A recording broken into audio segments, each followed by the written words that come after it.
Армысыздар, қайырлы таң. Көңіл күйлеріңіз қалай сіздердің? Менің көңіл күйім оң. Керемет, тамаша.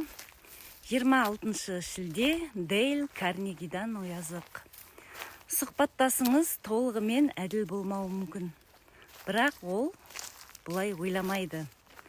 Оны түсінуге тырысыңыз. Ол ақмақтың ісі. Тек ақылды және кешірімді адам ғана осылай істейді. Ой, мен эмоцияны басқарған жасампаз жанмын. Бүгінгі күнімізге сәттілік тілеймін. Қараңыздар, қандай әдемі.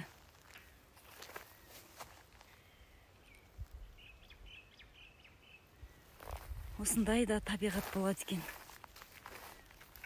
Мерке қаласына келдім. Мынандай 20 гектарда алма ағашы өскен жер бар. Осы жерді өте қатты ұнатамын. Келіп тұруға үнемі тырысамын. Әдемі. Таза ауа, таудың етегіне орналасқан. Өте әдемі жер. Биыл алма ондай қатты көп өспепті. Бүгінгі күндеріңізге сәттілік тілеймін барлығыңызға.